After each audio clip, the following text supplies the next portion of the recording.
Hello guys, welcome back to my channel. It's me, Jenny.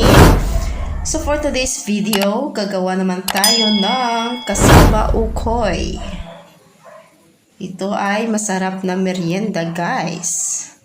Pero bago yan, please subscribe me and click nyo na din yung notification below para updated kayo sa mga bagong videos na gagawin ko. So samahan nyo ako guys sa paggawa nito. Una, balatan natin yung kasaba. Yan siya guys, madali lang itong gawin. Yan. Balatan. Medyo matigas yung balat nito guys. Then, hugasan. Kasi maraming mga dumi-dumi dyan. Mga putik-putik. 15 peso lang platong kasaba guys. 2 piraso na.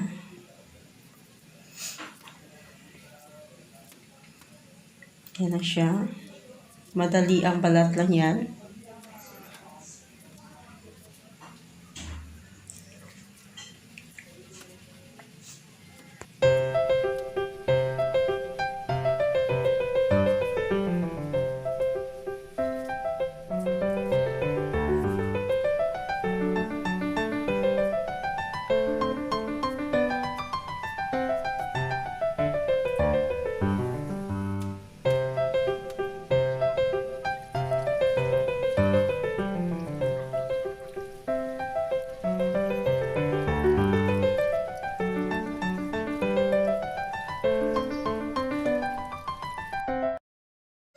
Okay, it's good time na guys.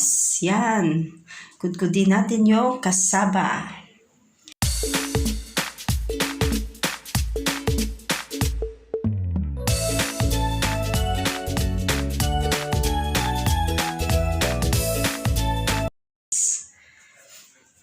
Yan.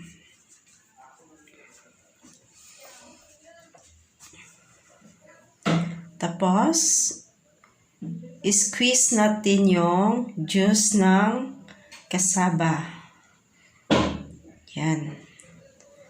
Kailangan talaga with full force tayo dito. Yan.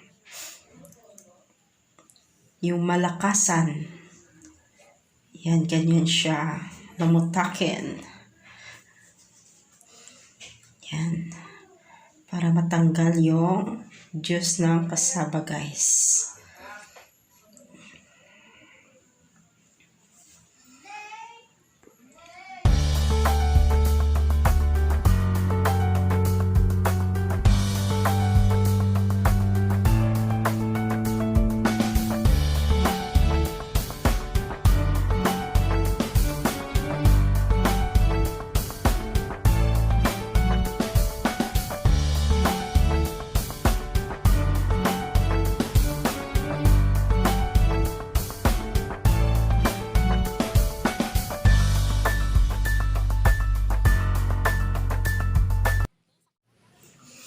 Okay, tanggalan natin yung buhok-buhok ng mga shrimp. Yan siya. Kailangan walang buhok-buhok guys, para malinis. Yan, slice natin ang spring onions. Tatarin na maliliit.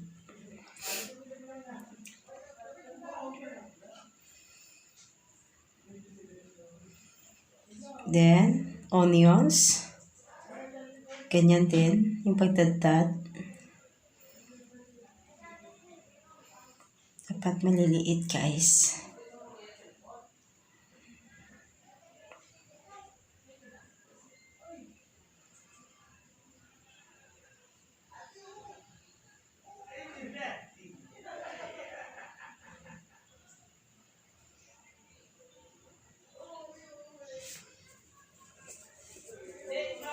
Then, garlic.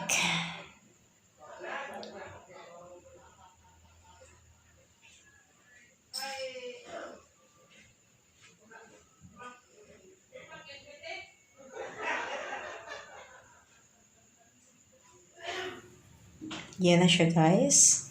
Lagyan natin ng 5 spoon, big spoon ng flour. Tapos 2 spoon ng cornstarch.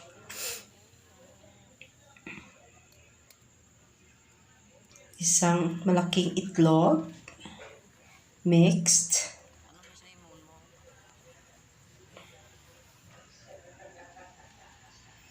Tapos ilagay na natin yung cassava. Kailangan guys hindi siya basa. Kasi kung basa, mahirap i-form ng balls. Ganyan siya.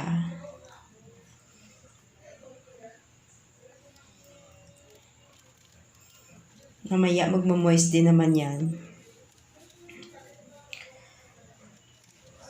Then, lagyan ang isang pack ng magic syrup para malinamnam ang lasa nito. Ajinomoto. 1 teaspoon ng Ajinomoto guys. Para mas lalong sasarap yung pagkain natin guys. Lagyan ng pampakulay, orange.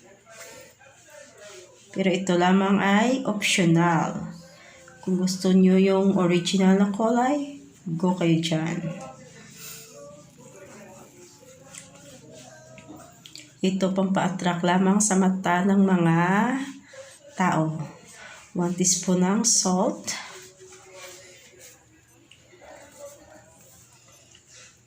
Parang yung parang kakulay na ng quick. Yan siya.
So, ngayon, gawin nating bula-bula ito, guys. Ganyan na siya.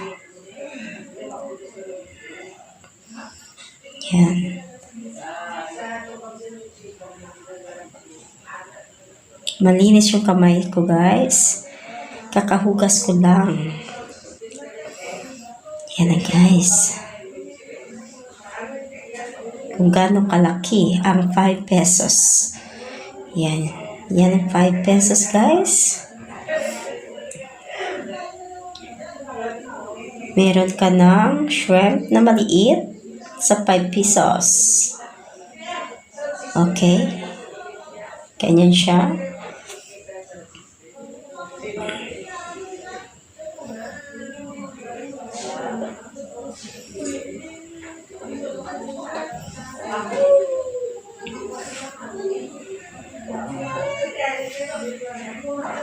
So guys, hindi kailangan basang-basa yung texture nito guys.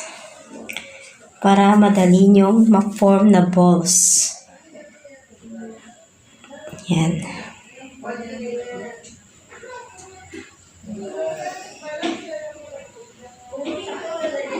Ingat-ingat lang tayo sa shrimp, sa nguso ng shrimp. Medyo pointed yun. Ganyan. Ako okay lang kasi makapal na yung kamay ko eh. Marami na siyang kibol-kibol. Kaya hindi na sasugatan, guys. Yan, 32 pieces yung nagawa ko. Tapos ilagay natin sa refrigerator for 1 hour muna. Then, i-fry na natin. Yan na siya, guys. Hindi ko pina-fry lahat kasi yan na muna para mainit pa kung bibilhin ng mga customers. Ipapaubos ko lang muna ito and then magpa-fry ulit ako. So, nilalagay ko lang sa refrigerator, guys. Then, ipa-fry ko, ubos na. Ganyan na siya. Yung looks niya parang quick-quick. Nakulay niya na si quick-quick. Diba? Ang bango-bango. Ang bango. Yan.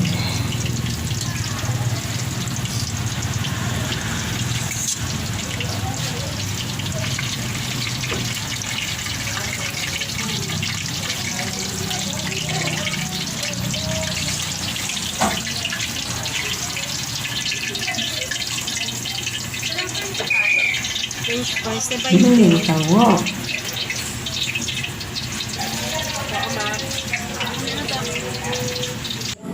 So, ngayon, gagawa tayo ng sauce nito, guys.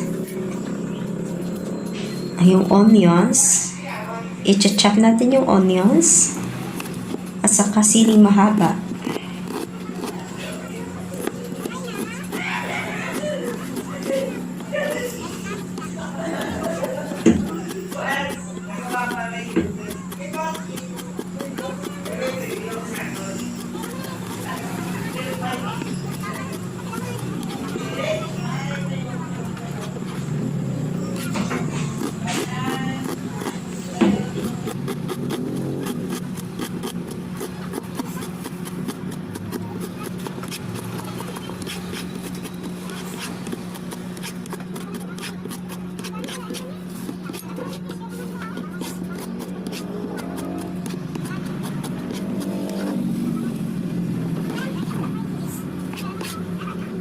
Then, slice na natin yung siling mahaba. Dapat may green na kulay at saka red. Para attractive. Tingnan. Yan, makulay. Ang sausawan natin. Para tatakamin natin sila, guys. Yan. Mabilis ang galawan yan, guys. Yan. Tapos, lagyan ko ng chili. Para gaganahan sila. Wow. Yan. Sausawan ni Jenny. Yan. Sige pa. Yan, lagyan na siya. Then, lagyan natin ng vinegar. Yan, yung vinegar natin na nilagay, konti lang. So, lagyan ko ulit ng tatakti. Yan siya, guys. O, diba? Lagyan ako ng 1 teaspoon na salt.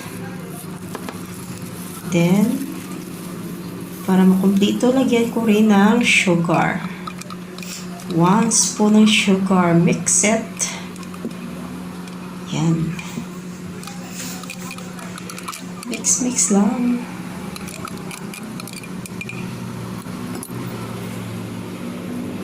So, okay na yung sauce natin. So, ito na yung looks niya. Kung may bibili, ganyan niya. Ilalagyan ng vinegar. Yan. Diba? Masarap tingnan. Yan na.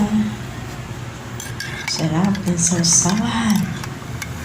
Nagkakatakam. Kain tayo, guys. Ready to eat na. So, guys, tikman na natin yung kasaba ukoy. Yan siya, guys. Perfect sa vinegar.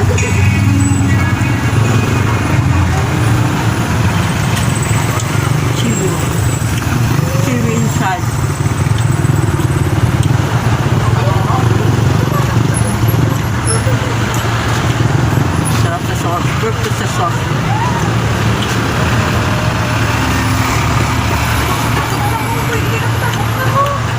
Sa halagang 5 pesos may kasaba ukoy ka na. Why na?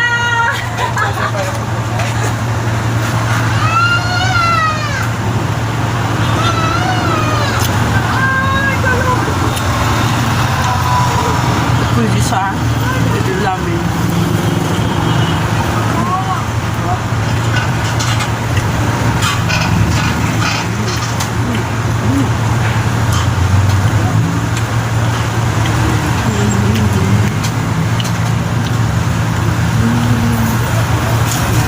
Nice.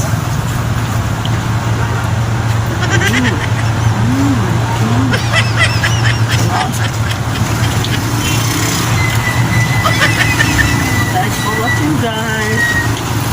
See you on my next video again. Bye.